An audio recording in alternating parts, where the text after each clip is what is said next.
Pozdrav svima! Ja sam Ljubica, imam 6 godina i idem u vrtić.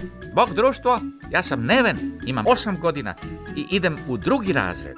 Dobrodošli u zelenu priču o našem dragom gradu Zagrebu.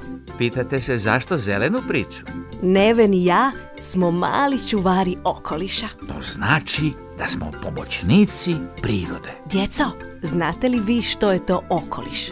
A ti, Nevene, znaš li ti? Pa okoliš je sve ono što nas okružuje. Mi tu živimo kao i biljke i životinje. Za okoliš se trebamo brinuti i čuvati ga. Pokazat ćemo vam kako i vi možete pomoći našem gradu da bude još ljepši, čišći i zeleniji. Znate li da okoliš čine zrak, rijeke, jezera, potoci, šume, livade? Ne zaboravi, i živa bića su dio okoliša, ali isto tako i kuće, parkovi, ulice. Nevene, znaš li da u zraku ima kisika koji nam je potreban za disanje? A kako nastaje kisik? Za nastanak kisika je potrebno sunce i biljke, a u njima se stvara kisik. One nam ga daju. Znači, bez šuma ne bismo imali kisika. Pa onda smo mi pravi sretnici jer imamo medvednicu u blizini grada. Ona je prava tvornica kisika za sve nas.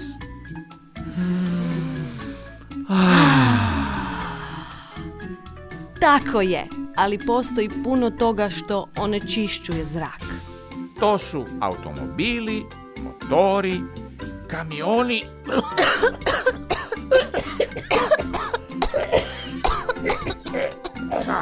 Zato moramo sačuvati naš čisti zrak. Da bi Zagreb bio čist, moramo paziti gdje i kako odlažemo otpad. A zašto otpad treba odlagati u kontejnere? Zato što čuvamo prirodu i gradski okoliš. A pojedini otpad možemo i ponovno upotrijebiti ili reciklirati. A gdje se sve može odložiti otpad?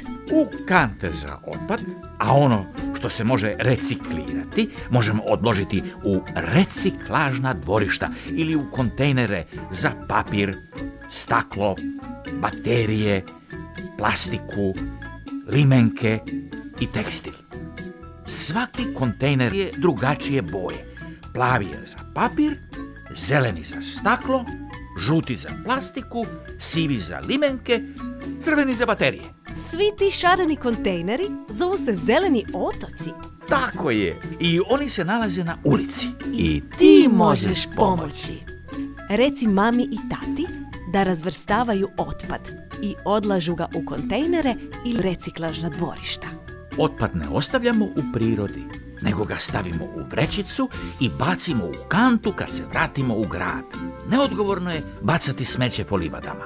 Od plastičnih boca možemo napraviti teglice za cvijeće ili hranilice za ptičice. A staru odjeću nemojmo baciti, nego je prekrojimo ili je poklonimo onome kome je potrebna. A znaš što? Ja jako volim pekmez, ali nakon što ga pojedem, ostaje staklenka. Od nje možeš napraviti ukrasnu vazu za cvijeće ili stalak za bojce i olovke, ali možeš je i odložiti u zeleni kontejner. Od tog stakla će napraviti ponovno neku novu bocu ili teglu. Ne zaboravite, nije smeće sve za vreće. Voda. Baš je osvježavajuća. Mi ljudi ne možemo živjeti bez nje, a ni druga bića. A znate li što se sve sastoji od vode i gdje se voda nalazi? Naše tijelo sadrži mnogo vode. Vode ima u rijekama, potocima, jezerima, barama, oblacima, kiši i snijegu. Znaš li da je pitke vode sve manje na zemlji? Jer ju ljudi onečišćuju. Baš tako. Vrećice se ne smiju bacati u prirodu jer ih vjetar odnese u rijeke. A kako možemo uštedjeti vodu? Kada peremo zube, zatvorimo vodu. Za pranje ruku i tuširanje koristimo manji mlaz. Upozorimo tatu i mamu kada voda kapa iz slavine ili vodokotlića da ne teče uzalud. Pijmo vodu iz slavine. Ona je najbolja za piće.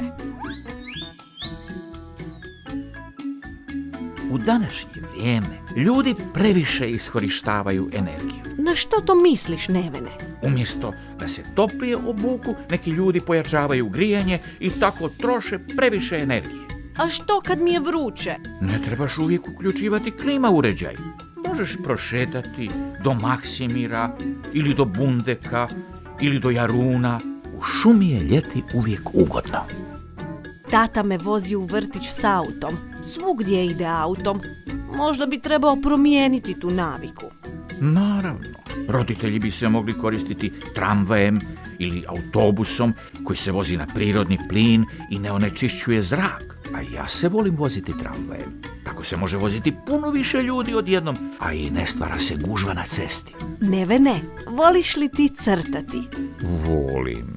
Imam puno crteža koje poslije odnesem u kontejner za papir. Papir se proizvodi od drveća i štedeći papir čuvamo naše šume. Od starog papira se pravi novi papir i onda nije potrebno sjeći novo drveće. Znam da trebamo čuvati naše šume, ali kad dođe Božić, volimo okititi bor. Za Božić možemo kupiti bor u posudi. Njega možemo nakon Božića posaditi u vrt. Ako nemamo svoj, možemo ga darovati nekome tko ima vrt.